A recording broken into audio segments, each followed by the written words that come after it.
ਸਤਿ ਸ਼੍ਰੀ ਅਕਾਲ ਜੀ ਸਾਰੀ ਸੰਗਤ ਨੂੰ ਜਿੰਨੇ ਵੀ ਕਰੋ ਆਸਰਾ NGO ਦੇ ਨਾਲ ਜੁੜੇ ਹੋ। ਤੇ ਅੱਜ ਫਿਰ ਤਰੀਕ ਹੋ ਗਈ ਜੀ 10/4/2022 ਨੂੰ ਕਰੋ ਆਸਰਾ ਸਮਾਜ ਸੇਵੀ ਸੰਸਥਾ ਦੇ ਵੱਲੋਂ ਸ਼੍ਰੀ ਗੁਰੂ ਗੋਬਿੰਦ ਸਿੰਘ ਜੀ ਮੈਡੀਕਲ ਕਾਲਜ ਫਰੀਦਕੋਟ ਵਿਖੇ ਲੰਗਰ ਦੀ ਸੇਵਾ ਲੈ ਕੇ ਪਹੁੰਚੇ ਹਾਂ ਜੀ। ਸਾਰੇ ਮੈਂਬਰ ਸਾਹਿਬਾਨ, ਸਭ ਤੋਂ ਪਹਿਲਾਂ ਧੰਨਵਾਦ ਇਹਨਾਂ ਇਹੋ ਜਿਹੇ ਮੈਂਬਰਾਂ ਦਾ ਜਿਹੜੇ ਸਾਡੇ ਵਲੰਟੀਅਰ ਸਾਹਿਬਾਨ। ਇੰਨਾ ਕਾਸ ਚੱਲ ਰਿਹਾ ਹੈ ਅੱਜ ਕੱਲ੍ਹ, ਹਾੜੀ ਦੀ ਜਿਹੜੀ ਫਸਲ ਆ ਚੁੱਕੀ ਹੈ, ਕਣਕਾਂ ਜਿਹੜੀਆਂ ਉਹ ਮਸ਼ੀਨਾਂ ਚੱਲ ਰਹੀਆਂ ਲਗਾਤਾਰ, ਔਰ ਕਟਾਈ ਦਾ ਸੀਜ਼ਨ ਹੈ। ਔਰ ਆਪਣਾ ਕੀਮਤੀ ਸਮਾਂ ਕੱਢ ਕੇ ਕਿ ਲੰਗਰ ਦਾ ਵਿੱਚੋਂ ਨਾਗਾ ਨਾ ਪੈ ਜਾਏ ਔਰ ਉਹਨੂੰ ਕੰਟੀਨਿਊ ਜਿਹੜਾ ਜਾਰੀ ਰੱਖਿਆ ਜਾਏ। ਜਿੰਨੇ ਵੀ ਮੈਂਬਰ ਸਾਹਿਬਾਨ ਪਹੁੰਚੇ ਨੇ ਸਾਰਿਆਂ ਦਾ ਦਿਲ ਦੀਆਂ ਗਹਿਰਾਈਆਂ ਤੋਂ ਬਹੁਤ ਬਹੁਤ ਧੰਨਵਾਦ। ਔਰ ਸਾਡੇ ਵਲੰਟੀਅਰ ਸਾਹਿਬਾਨ ਇੱਥੇ ਲੰਗਰ ਦੀ ਸੇਵਾ ਲੈ ਕੇ ਪਹੁੰਚੇ ਨੇ ਔਰ ਲੰਗਰ ਜਿਹੜਾ ਗੱਡੀ ਦੇ ਵਿੱਚੋਂ ਉਤਾਰਿਆ ਜਾ ਰਿਹਾ। ਔਰ ਇੱਥੇ ਹੁਣ ਜਿਹੜੇ ਸਾਡੇ 2 ਵਲੰਟੀਅਰ ਨੇ ਉਹ ਉੱਪਰ ਵਾਰਡਾਂ ਦੇ ਵਿੱਚ ਕਹਿਣ ਦੇ ਲਈ ਜਾਣਗੇ, ਜਿਹੜੇ ਵੀ ਪੇਸ਼ੈਂਟ ਜਿਹੜੇ ਵਾਰਡਾਂ ਦੇ ਵਿੱਚ ਨੇ, ਔਰ ਉਹਨਾਂ ਦੇ ਨਾਲ ਜਿਹੜੇ ਪੇਰੈਂਟਸ ਨੇ ਉਹਨਾਂ ਦੇ ਵਾਸਤੇ ਵੀ ਜਿਹੜੀ ਲੰਗਰ ਦੀ ਵਿਵਸਥਾ ਹੈ ਪੂਰਾ ਜਿਹੜਾ ਖੁੱਲ੍ਹਿਆ ਇੱਥੇ ਲੰਗਰ ਵਰਤਾਇਆ ਜਾਊਗਾ। ਔਰ ਲੰਗਰ ਜਿਹੜਾ ਉਤਾਰਿਆ ਜਾ ਰਿਹਾ ਹੈ ਗੱਡੀ ਦੇ ਵਿੱਚੋਂ। ਔਰ ਇਸ ਤੋਂ ਬਾਅਦ ਪੂਰਾ ਲਾਈਨਾਂ ਦੇ ਵਿੱਚ ਸਿੱਪਣ ਦੇ ਨਾਲ ਹਰੇਕ ਜਿਹੜੀ ਪੇਸ਼ੈਂਟ ਨੂੰ ਜਿਹੜੀ ਵੀ ਚੀਜ਼ ਦੀ ਜ਼ਰੂਰਤ ਹੈ, ਚਾਹੇ ਕਿਸੇ ਨੂੰ ਖਿਚੜੀ ਦੀ ਜ਼ਰੂਰਤ ਹੈ, ਦਾਲ ਦੀ ਜ਼ਰੂਰਤ ਹੈ, ਪ੍ਰਸ਼ਾਦੇ ਦੀ ਜ਼ਰੂਰਤ ਹੈ, ਜਾਂ ਕਿਸੇ ਨੇ ਇੱਥੇ ਬੈਠ ਕੇ ਛਕਣਾ ਤਾਂ ਉਹਦੇ ਵਾਸਤੇ ਵੀ ਜਿਹੜਾ ਸਾਡੇ ਕੋਲ ਪੂਰਾ ਭਾਂਡਿਆਂ ਦਾ ਜਿਹੜਾ ਪ੍ਰਬੰਧ ਅਸੀਂ ਨਾਲ ਕਰਕੇ ਆਉਂਦੇ ਆ। ਔਰ ਲੰਗਰ ਨੂੰ ਪੂਰੀ ਸ਼ਰਧਾ ਦੇ ਨਾਲ ਘਰ ਦੇ ਵਿੱਚੋਂ ਜਿਹੜਾ ਪਕਾਇਆ ਜਾਂਦਾ, ਪੈਕ ਕੀਤਾ ਜਾਂਦਾ, ਔਰ ਉਸੇ ਤਰ੍ਹਾਂ ਹੀ ਜਿਹੜਾ ਗਰਮਾ ਗਰਮ ਜਿਹੜਾ ਲੰਗਰ ਹੈ ਉਹ ਲੈ ਕੇ ਇੱਥੇ ਅਸੀਂ ਪਹੁੰਚਦੇ ਹਾਂ। ਸੋ ਬਹੁਤ ਬਹੁਤ ਧੰਨਵਾਦ ਸਾਰਿਆਂ ਦਾ ਜਿਹੜੇ ਇਸ ਉਪਰਾਲੇ ਨੂੰ ਇੰਨਾ ਵੱਡਾ ਸਹਿਯੋਗ ਦੇ ਕੇ ਤੁਸੀਂ ਕਾਮਯਾਬ ਕਰ ਰਹੇ ਹੋ। ਸੋ ਇਸ ਤੋਂ ਵੱਡਾ ਜਿਹੜਾ ਮੈਂ ਸਮਝਦਾ ਵੀ ਦੀਨ ਦੁਖੀਆਂ ਦੀ ਸੇਵਾ ਤੋਂ ਵੱਡਾ ਕੋਈ ਜਿਹੜਾ ਵੱਡਾ ਪੁੰਨ ਨਹੀਂ ਹੋ ਸਕਦਾ।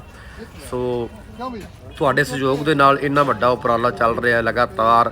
ਕਰੋ ਆਸਰਾ NGO ਤਕਰੀਬਨ ਪਿਛਲੇ 6-7 ਸਾਲਾਂ ਤੋਂ ਜਲਾਲਾਬਾਦ ਗੁਰੂ ਹਰਸਾਏ ਦੇ ਵਿੱਚ ਔਰ ਇਸ ਤੋਂ ਇਲਾਵਾ ਅਲੱਗ-ਅਲੱਗ ਜਿੱਥੇ ਵੀ ਕਿਸੇ ਦੀਨ ਦੁਖੀ ਨੂੰ ਕੋਈ ਜ਼ਰੂਰਤ ਪੈਂਦੀ ਹੈ ਤਾਂ ਕਰੋ ਆਸਰਾ ਹਮੇਸ਼ਾ ਹੀ ਅੱਗੇ ਹੋ ਕੇ ਉਹਦਾ ਸਾਥ ਨਿਭਾਉਂਦੀ ਹੈ। ਇਹ ਕਰੋ ਆਸਰਾ NGO ਦਾ, ਕਰੋ ਆਸਰੇ ਦੇ ਮੈਂਬਰਾਂ ਸੁਭਾਨ ਦੇ ਸਹਿਯੋਗ ਦੇ ਨਾਲ ਹੀ ਸਭ ਕੁਝ ਹੋ ਰਿਹਾ ਹੈ। ਔਰ ਜਿੱਥੇ ਵੀ ਕੋਈ ਕਿਸੇ ਪੇਸ਼ੈਂਟ ਨੂੰ ਨਹੀਂ ਚੱਕਦਾ ਔਰ ਉਹਦਾ ਇਲਾਜ ਕਾਫੀ ਮਹਿੰਗਾ ਹੁੰਦਾ ਹੈ ਤਾਂ ਉੱਥੇ ਜਿਹੜਾ ਹੈ ਘੱਟ ਤੋਂ ਘੱਟ ਇਹ ਜ਼ਰੂਰ ਹੁੰਦਾ ਹੈ ਕਿ ਜਦੋਂ ਪੇਸ਼ੈਂਟ ਬੇਵੱਸ ਜਿਹਾ ਹੋ ਜਾਂਦਾ ਤਾਂ ਕਰੋ ਆਸਰਾ NGO ਦਾ ਨਾਮ ਹਮੇਸ਼ਾ ਜਿਹੜਾ ਅੱਗੇ ਆਉਂਦਾ ਹੈ। ਉੱਥੇ ਸੇਵਾ ਦੇ ਲਈ ਸਾਡੇ ਪਤਾ ਚੱਲਦੇ ਸਾਰੇ ਸਾਰੇ ਵਲੰਟੀਅਰ ਸਭਾਨ ਪਹੁੰਚਦੇ ਆ ਔਰ ਉਹਦਾ ਟ੍ਰੀਟਮੈਂਟ ਵਗੈਰਾ ਵੀ ਕਰਵਾਇਆ ਜਾਂਦਾ ਹੈ। ਇਸ ਤੋਂ ਇਲਾਵਾ ਜਿਹੜੇ ਗਰੀਬ ਲੜਕੀਆਂ ਦੇ ਵਿਆਹ ਨੇ ਉਹਨਾਂ ਦੇ ਵਿੱਚ ਵੀ ਪੂਰਾ ਯੋਗਦਾਨ ਪਾਉਂਦੀ ਹੈ ਸਾਡੀ ਕਰੋ ਆਸਰਾ ਸੰਸਥਾ। ਸੋ ਤੁਹਾਡਾ ਸਾਰਿਆਂ ਦਾ ਬਹੁਤ ਬਹੁਤ ਧੰਨਵਾਦ। ਜਿਹੜੇ ਵੀਰ ਭੈਣ ਔਰ ਬਜ਼ੁਰਗ ਬੱਚੇ ਇੰਨੇ ਵੱਡੇ ਸਾਥ ਦੇ ਨਾਲ ਕਰੋ ਆਸਰਾ NGO ਨੂੰ ਇੰਨਾ ਵੱਡਾ ਤੁਸੀਂ ਹੁਲਾਰਾ ਦੇ ਕੇ ਅੱਗੇ ਲਿਆਉਣ ਦੇ ਵਿੱਚ ਮਦਦ ਕਰ ਰਹੇ ਹੋ। ਸੋ ਇਹ ਜਿਹੜੀ ਗੱਡੀ ਤੁਸੀਂ ਦੇਖ ਰਹੇ ਹੋ ਇਹ ਸਾਧ ਸੰਗਤ ਸਾਰਿਆਂ ਦੇ ਸਹਿਯੋਗ ਦੇ ਨਾਲ ਇਹ ਲਈ ਗਈ ਹੈ, ਕਿਉਂਕਿ ਪਹਿਲਾਂ ਜਿਹੜਾ ਲੰਗਰ ਸੀਗਾ ਉਹ ਅਸੀਂ ਕਾਰਾਂ ਤੇ ਲੈ ਕੇ ਜਾਂਦੇ ਸੀਗੇ। ਪਹਿਲਾਂ 1 ਮਹੀਨਾ ਜਿਹੜਾ ਕਾਰਾਂ ਤੇ ਲੈ ਕੇ ਜਾਂਦੇ ਸੀਗੇ ਔਰ ਕਾਰਾਂ ਤੇ ਡਿੱਗੀਆਂ ਦੇ ਵਿੱਚ ਜਿਹੜਾ ਇਹ ਸੈੱਟ ਨਹੀਂ ਸੀ ਆਉਂਦਾ, ਕਿਉਂਕਿ ਜਿਹੜੀ ਦਾਲ ਹੈ ਉਹ ਵੀ ਕਾਫੀ ਜ਼ਿਆਦਾ ਮਾਤਰਾ ਦੇ ਵਿੱਚ ਹੁੰਦੀ ਹੈ। ਇੰਨਾ ਵੱਡਾ ਜਿਹੜਾ ਕੰਟੇਨਰ ਭਰ ਕੇ ਲਿਜਾਉਣਾ ਇਹ ਸੈਟਿੰਗ ਨਹੀਂ ਸੀਗੀ ਆਉਂਦੀ। ਸੋ ਇਸ ਕਰਕੇ ਸਾਰਿਆਂ ਨੇ ਸਲਾਹ ਕੀਤੀ ਕਿ ਗੱਡੀ ਇੱਕ ਜਿਹੜੀ ਹੈ ਉਹ ਲੰਗਰ ਦੇ ਵਾਸਤੇ ਸਪੈਸ਼ਲ ਜਿਹੜੀ ਵੈਨ ਤੁਸੀਂ ਦੇਖ ਰਹੇ ਹੋ, ਸੋ ਇਹ ਵੀ ਸਾਰਿਆਂ ਦੇ ਸਹਿਯੋਗ ਦੇ ਨਾਲ ਹੀ ਕਰੋ ਆਸਰਾ ਗਰੁੱਪ ਨੇ ਲਿਆਂਦੀ ਹੈ। ਸੋ ਤੁਹਾਡਾ ਸਾਰਿਆਂ ਦਾ ਦਿਲ ਦੀਆਂ ਗਹਿਰਾਈਆਂ ਤੋਂ ਫਿਰ ਧੰਨਵਾਦ ਕਰਦੇ ਹਾਂ। ਔਰ ਇੱਕ ਇੱਥੇ ਚੀਜ਼ ਦੇਖਣ ਨੂੰ ਖਾਸ ਮਿਲੀ ਹੈ ਕਿ ਸ਼੍ਰੀ ਗੁਰੂ ਗੋਬਿੰਦ ਸਿੰਘ ਮੈਡੀਕਲ ਕਾਲਜ ਦੇ ਵਿੱਚ ਜਿਹੜੇ ਜ਼ਿਆਦਾਤਰ ਲੋਕ ਨੇ ਉਹ ਬੇਆਸਰੇ ਲੋਕ ਇਲਾਜ ਦੇ ਵਾਸਤੇ ਆਉਂਦੇ ਹੈ ਔਰ ਵਿਗੜੇ ਤਿਗੜੇ ਕੇਸ ਸਾਰੇ ਜਿਹੜੇ ਗਰੀਬ ਗਰਾਬਿਆਂ ਦੇ ਇੱਥੇ ਹੁੰਦੇ ਹੈ। ਮੈਂ ਸਮਝਦਾ ਵੀ ਅਸਲੀ ਸੇਵਾ ਜਿਹੜੀ ਹੈ ਉਹ ਇੱਥੇ ਆ ਕੇ ਬੰਦੇ ਨੂੰ ਜਿਹੜਾ ਇੱਕ ਸਕੂਨ ਮਿਲਦਾ ਹੈ। ਜਿਹੜੇ ਵੀ ਸੱਜਣ ਸਾਡੇ ਨਾਲ ਕਈ ਪਹਿਲੀ ਵਾਰੀ ਆਏ ਨੇ ਔਰ ਹਜੇ ਤੱਕ ਉਹ ਲਗਾਤਾਰ ਸਾਡੇ ਨਾਲ ਇੱਥੇ ਜਿਹੜੇ ਸਾਨੂੰ ਫੋਨ ਕਰਕੇ ਇੱਕ ਦਿਨ ਪਹਿਲਾਂ ਪੁੱਛਦੇ ਆ ਕਿ ਲੰਗਰ ਲੈ ਕੇ ਜਾਣਾ ਤਾਂ ਅਸੀਂ ਵੀ ਜਿਹੜਾ ਤੁਹਾਡੇ ਨਾਲ ਸੇਵਾ ਕਰਾਂਗੇ। ਸੋ ਕਿਉਂਕਿ ਇੱਕ ਅਸਲੀ ਜਿਹੜਾ ਰੱਬ ਦਾ ਜਿਹੜਾ ਚਿਹਰਾ ਹੈ ਇੱਥੋਂ ਇਹਨਾਂ ਬੇਆਸਰੇ ਲੋਕਾਂ ਨੂੰ ਵੀ ਦੇ ਵਿੱਚੋਂ ਦੀਨ ਦੁਖੀਆਂ ਦੇ ਵਿੱਚੋਂ ਦੇਖਣ ਨੂੰ ਝਲਕਦਾ ਹੈ। ਸੋ ਇੰਝ ਲੱਗਦਾ ਕਿ ਵਾਕਿਆ ਹੀ ਇੱਕ ਆਪਾਂ ਸੱਚੀ ਸੁੱਚੀ ਸੇਵਾ ਕਰਨ ਜਾ ਰਹੇ ਹਾਂ। ਸੋ ਇਸ ਕਰਕੇ ਅੱਜ ਕਾਫੀ ਵਾਢੀ ਦਾ ਸੀਜ਼ਨ ਜਿਹੜਾ ਚੱਲ ਰਿਹਾ ਹੈ ਔਰ ਕਾਫੀ ਸੱਜਣ ਬਿਜੀ ਵੀ ਸੀਗੇ, ਫਿਰ ਵੀ ਜਿਹੜੇ ਸਾਡੇ ਸੱਜਣ ਸਾਡੇ ਨਾਲ ਇਹ ਇਸ ਉਪਰਾਲੇ ਦੇ ਵਿੱਚ ਪਹੁੰਚੇ ਨੇ। ਸੋ ਉਹ ਆਪਣਾ ਬੜਾ ਕੀਮਤੀ ਸਮਾਂ ਔਰ ਉਹਨਾਂ ਆਪਣੀ ਜਿਹੜੀ ਹੈ ਸੇਵਾ ਦੇ ਵਿੱਚ ਬੜਾ ਵੱਡਾ ਯੋਗਦਾਨ ਪਾਇਆ ਹੈ। ਸੋ ਇਹ ਵੀ ਇੱਕ ਆਪਣੇ ਆਪ ਵਿੱਚ ਅਹਿਮ ਜਿਹੜੀ ਹੈ ਇੱਕ ਅਹਿਮ ਦਿਨ ਹੈ ਕਿ ਆਪਾਂ ਇੰਨੇ ਰੁਝੇਵਿਆਂ ਦੇ ਵਿੱਚੋਂ ਵੀ ਟਾਈਮ ਕੱਢ ਕੇ ਇੱਥੇ ਪਹੁੰਚੇ ਹਾਂ। ਤੁਹਾਡਾ ਸਾਰਿਆਂ ਦਾ ਫਿਰ ਤੋਂ ਧੰਨਵਾਦ ਹੀ ਕਰਦੇ ਹਾਂ। ਸੋ ਵੀਰੋ, ਇੱਕ ਮੈਂ ਹੋਰ ਗੱਲ ਕਹਿ ਦੇਣੀ ਚਾਹੁੰਦਾ ਕਿ ਜਦੋਂ ਵੀ ਲੰਗਰ ਪੱਕਦਾ, ਚਾਹੇ ਉਹ ਸ਼ੁੱਕਰਵਾਰ ਪੱਕੇ ਚਾਹੇ ਉਹ ਐਤਵਾਰ, ਜਦੋਂ ਵੀ ਤੁਹਾਨੂੰ ਇੱਕ ਪੂਰਾ ਇਨਫੋਰਮ ਕਰਦੇ ਹਾਂ। ਸੋ ਤੁਸੀਂ ਆਪੋ ਆਪਣੀ ਸੇਵਾ ਸਮਝਦੇ ਆਪਣਾ ਜਿਹੜਾ ਸਾਰੇ ਜਣੇ ਜ਼ਰੂਰ ਫਰਜ਼ ਨਿਭਾਇਆ ਕਰੋ। ਦੇਖ ਸਕਦੇ ਹੋ ਤੁਸੀਂ ਨਿੱਕੇ ਨਿੱਕੇ ਬੱਚੇ ਵੀ ਕਿੱਦਾਂ ਸੇਵਾ ਇੱਥੇ ਕਰ ਰਹੇ ਨੇ। ਔਰ NGO ਦਾ ਇੱਕ ਹੋਰ ਬੜਾ ਵੱਡਾ ਅਸੂਲ ਰਿਹਾ ਕਿ ਜਦੋਂ ਵੀ ਜਿੱਥੇ ਵੀ ਇਹ ਲੰਗਰ ਦੀ ਸੇਵਾ ਜਾਂ ਜਿੱਥੇ ਵੀ ਕੋਈ ਆਪਣਾ ਕਾਰਜ ਕਰਦੀ ਹੈ ਤਾਂ ਉਸ ਤੋਂ ਬਾਅਦ ਸਫਾਈ ਦਾ ਜਿਹੜਾ ਪੂਰਾ ਧਿਆਨ ਰੱਖਿਆ ਜਾਂਦਾ ਹੈ। ਇਹ ਸਾਡੇ ਵਲੰਟੀਅਰ ਸਾਹਿਬਾਨ ਜਿਹੜੇ ਨੇ ਉਹ ਲੰਗਰ ਵੰਡਣ ਉਪਰੰਤ ਜਿਹੜੀ ਇੱਥੇ ਕੋਈ ਰਹਿੰਦ ਖੂੰਹਦ ਰਹਿ ਜਾਂਦੀ ਹੈ ਜਾਂ ਖਿਚੜੀ ਦਾਲ ਵਗੈਰਾ ਜਿਹੜੀ ਹੈ ਇੱਥੇ ਜਿਹੜਾ ਪੇਸ਼ੈਂਟਾਂ ਨੇ ਬਹਿਣਾ ਹੁੰਦਾ ਹੈ, ਉਹਦੀ ਪੂਰੀ ਪ੍ਰੋਪਰ ਸਫਾਈ ਕਰਨ ਤੋਂ ਬਾਅਦ ਹੀ ਜਿਹੜੀ ਹੈ ਘਰ ਵਾਪਸੀ ਹੁੰਦੀ ਹੈ ਸਾਡੀ। ਔਰ ਉੱਥੇ ਜਿਹੜਾ ਜੇ ਕੋਈ ਡਸਟਬਿਨ ਨਹੀਂ ਵੀ ਹੁੰਦਾ ਤਾਂ ਉਹਦਾ ਵੀ ਅਸੀਂ ਜਿਹੜਾ ਆਪਣੇ ਵੱਲੋਂ ਵੀ ਆਪਣਾ ਇੱਕ ਡਸਟਬਿਨ ਨਾਲ ਲੈ ਕੇ ਜਾਂਦੇ ਆ। ਪਰ ਇੱਕ ਪੁਰਜ਼ੋਰ ਮੰਗ ਕਰਦੇ ਆ CM ਸਾਡੇ ਸਰਦਾਰ ਭਗਵੰਤ ਸਿੰਘ ਮਾਨ ਤੋਂ ਕਿ ਹਸਪਤਾਲਾਂ ਦੇ ਵਿੱਚ ਬਾਹਰ ਸਾਨੂੰ ਕੋਈ ਡਸਟਬਿਨ ਦਿਖਾਈ ਨਹੀਂ ਦਿੱਤਾ। ਸੋ ਡਸਟਬਿਨ ਵੀ ਜਿਹੜੇ ਬੜੇ ਜ਼ਰੂਰੀ ਆ ਹਸਪਤਾਲਾਂ ਦੇ ਵਿੱਚ ਲਗਾਏ ਜਾਣ। ਸੋ ਕਹਿਣ ਦਾ ਭਾਵੇਂ ਮੁੱਦੇ 'ਤੇ ਆਉਣਾ ਕਿ ਸਾਡੇ ਜਿਹੜੇ ਵਲੰਟੀਅਰ ਸਾਹਿਬਾਨ ਨੇ ਉਹ ਪੂਰੀ ਤਰ੍ਹਾਂ ਜਿਹੜਾ ਸਾਫ਼ ਸਫਾਈ ਕਰਕੇ ਉੱਥੋਂ ਆਉਂਦੇ ਹੈ। ਇਹ ਜਿਹੜਾ ਪ੍ਰੋਜੈਕਟ ਚੱਲ ਰਿਹਾ ਤੁਸੀਂ ਦੇਖ ਰਹੇ ਹੋ, ਘਰ ਦੇ ਵਿੱਚ ਜਿਹੜਾ ਲੰਗਰ ਇੱਥੋਂ ਆਪਣੇ ਪਿੰਡ ਪ੍ਰਾਣ ਪੱਟੀ ਤੋਂ ਜਿਹੜਾ ਲਗਾਤਾਰ ਪਕਾਇਆ ਜਾਂਦਾ ਹੈ ਔਰ ਕਾਫੀ ਭੈਣਾਂ ਜਿਹੜੀਆਂ ਲੰਗਰ ਪਕਾਉਣ ਦੇ ਵਾਸਤੇ ਇੱਥੇ ਪਹੁੰਚਦੀਆਂ। ਸੋ ਸਭ ਤੋਂ ਵੱਡਾ ਧੰਨਵਾਦ ਉਹਨਾਂ ਦਾ ਵੀ ਬਣਦਾ ਹੈ ਜਿਹੜਾ ਆਪਣਾ ਟਾਈਮ ਕੱਢ ਕੇ ਸੇਵਾ ਦੇ ਵਿੱਚ ਇੱਥੇ ਆ ਕੇ ਲੰਗਰ ਦੀ ਸੇਵਾ ਬੜੀ ਖੁਸ਼ੀ ਦੇ ਨਾਲ ਕਰਦੀਆਂ।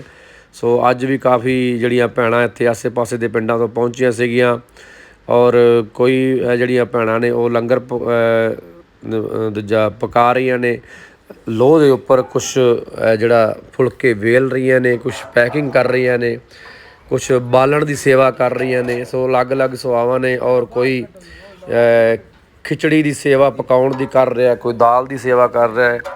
ਸੋ ਅਲੱਗ-ਅਲੱਗ ਸੇਵਾਵਾਂ ਜਿਹੜੀਆਂ ਹਰੇਕ ਭੈਣ ਜਿਹੜੀ ਹੈ ਹਰੇਕ ਵੀਰ ਹੈ ਉਹ ਆਪਣੀ ਤਨਦੇਹੀ ਦੇ ਨਾਲ ਨਿਭਾਉਂਦਾ ਹੈ। ਸੋ ਉਸ ਦੇ ਲਈ ਵੀ ਬਹੁਤ-ਬਹੁਤ ਧੰਨਵਾਦ ਤੁਹਾਡਾ ਸਾਰਿਆਂ ਦਾ ਜਿਹੜੇ ਇਸ ਉਪਰਾਲੇ ਨੂੰ ਅੱਗੇ ਲਿਜਾਉਣ ਦੇ ਵਿੱਚ ਕਾਫੀ ਮਦਦ ਕਰ ਰਹੇ ਹੋ।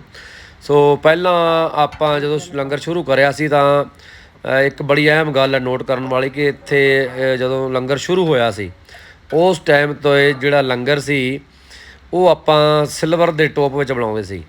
ਸੋ ਜਦੋਂ ਉਸ ਬਾਰੇ ਜਾਣਕਾਰੀ ਪਤਾ ਲੱਗੀ ਕਿ ਇਹ ਜਿਹੜਾ ਸਿਲਵਰ ਹੈ ਉਹ ਬਹੁਤ ਜ਼ਿਆਦਾ ਮਾੜਾ ਹੈ, ਉਹਦੀ ਥਾਂ 'ਤੇ ਆਪਾਂ ਹੁਣ ਦੇਗ ਯੂਜ਼ ਕਰ ਰਹੇ ਹਾਂ ਔਰ ਦੇਗ ਦੇ ਵਿੱਚੋਂ ਜਿਹੜਾ ਸਰੀਰ ਨੂੰ ਕਈ ਤੱਤ ਚਾਹੀਦੇ ਹੁੰਦੇ ਨੇ ਜਿੱਦਾਂ ਤਾਂਬਾ ਕਾਂਸਾ, ਉਹ ਇਹਨਾਂ ਵਿੱਚੋਂ ਮਿਲਦੇ ਹੈ।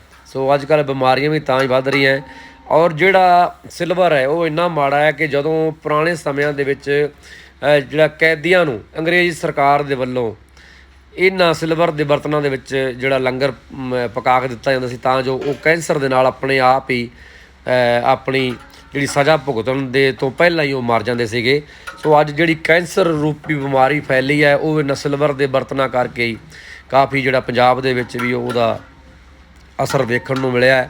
ਸੋ ਇਸ ਕਰਕੇ ਬੇਨਤੀ ਕਰਦੇ ਹਾਂ ਕਿ ਆਪਾਂ ਘਰ ਦੇ ਵਿੱਚ ਵੀ ਜਿਹੜੇ ਸਿਲਵਰ ਦੇ ਬਰਤਨ ਹੈ ਉਹਨਾਂ ਨੂੰ ਛੱਡ ਕੇ ਪਿੱਤਲ, ਕਾਂਸਾ, ਤਾਂਬਾ ਔਰ ਇਹੋ ਜਿਹੇ ਜਿਹੜੀਆਂ ਧਾਤਾਂ, ਲੋਹਾ, ਇਹਨਾਂ ਨੂੰ ਅਪਣਾਈਏ ਤਾਂ ਜੋ ਆਪਣੇ ਆਉਣ ਵਾਲੀ ਜਨਰੇਸ਼ਨ ਹੈ ਜਿਹੜੇ ਬੱਚੇ ਹੈ ਉਹ ਵੀ ਤੰਦਰੁਸਤ ਰਹਿਣ ਔਰ ਇਹ ਜਿਹੜੀਆਂ ਦਵਾਈਆਂ ਤੋਂ ਅਸੀਂ ਬਚ ਸਕੀਏ।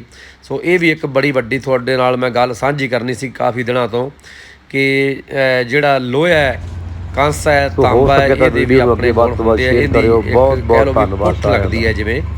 ਸੋ ਲੰਗਰ ਨੂੰ ਔਰ ਦਾਲ ਜਿਹੜੀ ਹੈ ਖਿਚੜੀ ਇੰਨੀ ਸਵਾਦ ਬਣਦੀ ਹੈ ਕਿ ਇੱਕ ਕਹਿਣ ਤੇ ਸੁਣਨ ਦੇ ਵਿੱਚ ਹੀ ਫਰਕ ਹੈ। ਸੋ ਇਸ ਕਰਕੇ ਬੇਨਤੀ ਹੈ ਕਿ ਆਪਣੇ ਬੱਚਿਆਂ ਨੂੰ ਬਿਮਾਰੀਆਂ ਤੋਂ ਬਚਾਉਣ ਦੇ ਲਈ, ਆਪਣੇ ਆਪ ਨੂੰ ਬਚਾਉਣ ਦੇ ਲਈ ਆਪਾਂ ਇਹ ਵੀ ਇੱਕ ਬੜਾ ਵੱਡਾ ਜਿਹੜਾ ਉਪਰਾਲਾ ਹੈ।